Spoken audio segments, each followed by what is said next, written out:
যে পাকিস্তান খেলার ঠিক আগ মুহূর্তে তাদের স্কোয়াড ঘোষণা করে, সেই পাকিস্তান এবারের এশিয়া কাপের জন্য কিন্তু অলরেডি দল ঘোষণা করে দিয়েছে। যেখানে ভারত, বাংলাদেশ, শ্রীলঙ্কা এখনো দল ঘোষণা করে নাই। সেখানে কিন্তু খেলায় এগিয়ে থাকুক বা না থাকুক, দল ঘোষণায় কিন্তু পাকিস্তান সবার চেয়ে এগিয়ে।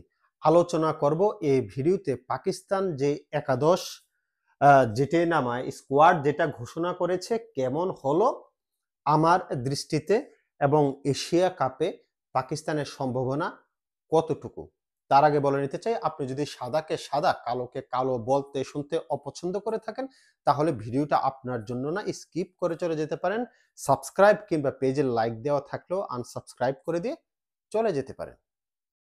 সাদাকে সাদা কালোকে কালো বলিব, সাদাকে কালো কালোকে সাদা বলিতে পারিব না, আর আইসক্রিম ব্যতীত কারো পা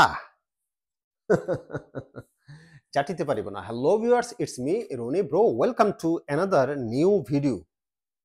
কথা বলছিলাম পাকিস্তানের স্কোয়াড নিয়ে, যা আজকেই ঘোষণা করেছে। পাকিস্তানের স্কোয়াডটা যদি একটু ভালোভাবে আমি পর্যালোচনা করি, দেখব যে সবচাইতে ওদের যারা মার্কেটিং করে থাকে, যারা খুব বেশি সুপারস্টার মনে করে, তারাই কিন্তু এই দলটাতে নেই।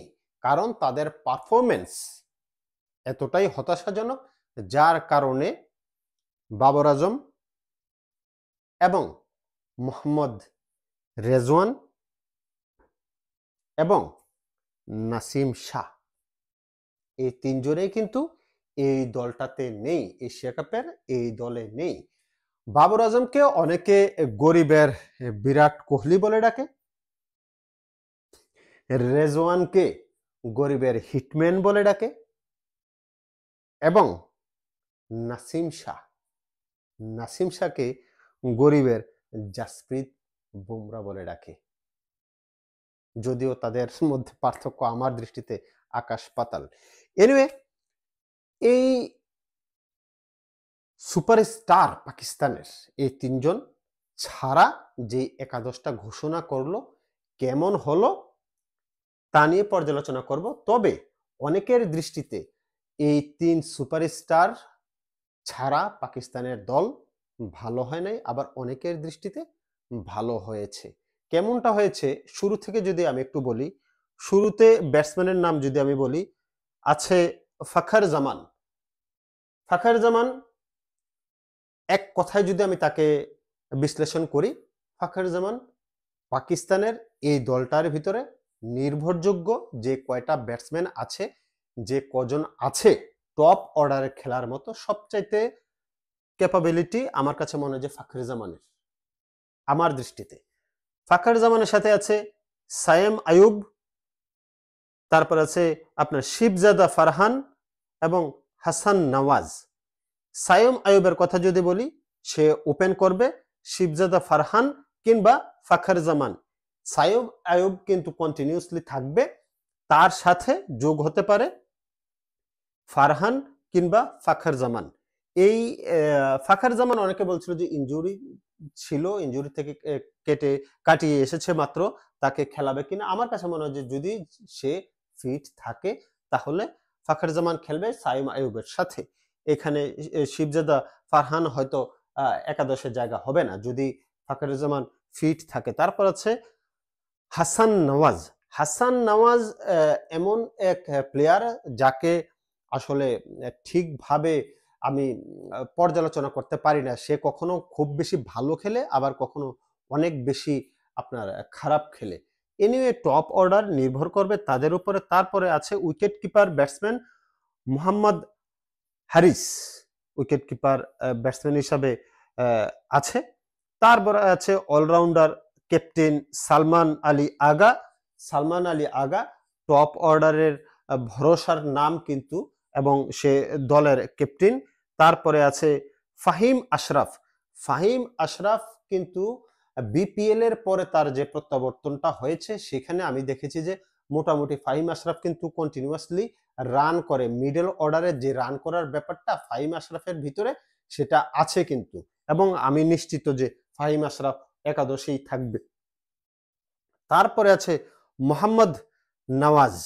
মোহাম্মদ নওয়াজ আসলে যেভাবে অলরাউন্ডার তাকে ধরা হয়, আমার কাছে মনে হয় না এই যে তারা এই যে সালমান আলী আগা, ফাহিম আশরাফ, তারপরে এই যে মোহাম্মদ নওয়াজ ওই রকম অলরাউন্ডার বলা হয় না, তারা হচ্ছে ব্যাটিং অলরাউন্ডার, ব্যাটিংটা করে এবং সাথে দু এক ওভার যখন প্রয়োজন হবে দলের যে মেইন বলার বল করতে পারবে না সেই জায়গায় কয়েক ওভার বল করে দেওয়ার মতো ক্যাপাবিলিটি ওদের আছে, 1-2 ওভার। তার মানে এই না যে কন্টিনিউয়াসলি 4 ওভার পর্যন্ত আপনি মোহাম্মদ নওয়াজকে কিংবা ফাহিম আশরাফকে দিয়ে আপনি কন্টিনিউয়াসলি 4 ওভার করাতে পারবেন।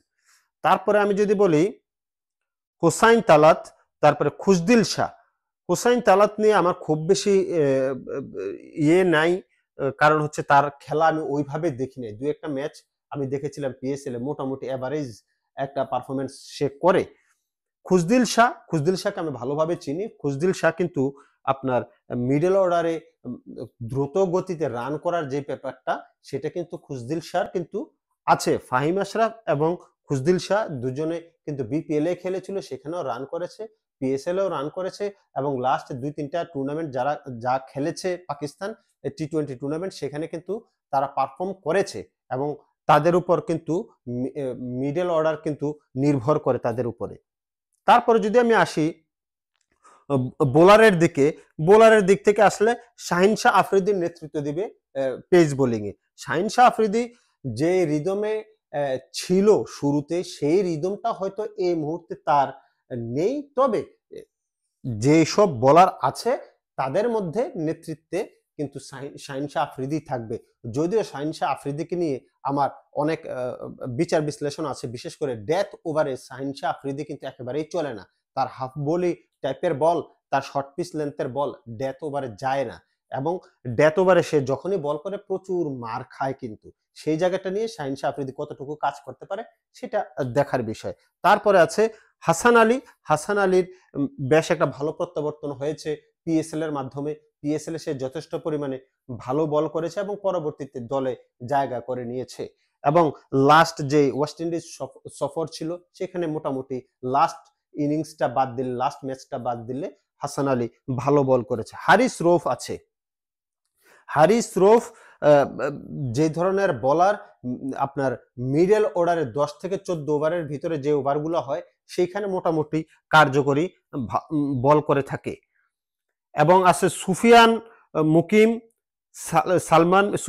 মুকিম সম্পর্কে আমার নো কমেন্টস, কারণ আমি ভালোভাবে চিনি না। সালমান মির্জার খেলা আমি মাঠে বসে দেখেছিলাম যখন বাংলাদেশের সাথে সালমান মির্জা বল করেছিল, এই যে আমি কিছুদিন দেশে ছিলাম, তখন সালমান মির্জার বল আমার কাছে ভালোই লেগেছে, মোটামুটি ভাবে ভালো। তারপরে আছে মোহাম্মদ ওয়াসিম জুনিয়র, এর সম্পর্কে আমার কোনো ধারণা নেই। এনিওয়ে, যে টিমটা আমরা দেখতে পাচ্ছি এটা আসলে অলরাউন্ডার কেন্দ্রিক একটা দল হয়েছে, ব্যাটিং বোলিং সব দিক বিবেচনা করে এই দলটা করেছে। আপনি দেখেন 1 2 3 4 5 5টা অলরাউন্ডার কিন্তু এখানে আছে, কিন্তু অলরাউন্ডার হলেও তারা ব্যাটিং অলরাউন্ডার, মূলত ব্যাটটা ওরা ভালো করে, বোলিং এর দিক থেকে বিবেচনা করলে ওইরকম ভালো কিন্তু বোলিং সেটআপ আমি দেখতে পাচ্ছি না এখানে। পেস এটাকে থাকবে 3 জন, শাহিন শাহ আফ্রিদি, হাসান আলী, হারিস রৌফ, এর সাথে যদি সালমান মির্জা থাকে 4টা পেসার তো আর হয়তো খেলাবে না, আর স্পিন এটাকে সালমান আলী আগা থাকবে, নওয়াজ থাকবে, আর 2-1 ওভার করাতে পারে ফাহিম আশরাফ কিংবা খুশদিল শাহ, না ফাহিম আশরাফকে দিয়ে করাতে পারে। তবে এই দলটা আমার কাছে মনে হয় যে মোটামুটি একটা এভারেজ দল কিন্তু হয়েছে। বাবর আজম, রেজওয়ানকে বাদ দেওয়ার পরে তাদের যে স্ট্রাইক রেট, তাদের যে খেলার ধরন লাস্ট কিছু ম্যাচে, আসলে তাদের পারফরমেন্সই তাদেরকে বাদ দিয়েছে।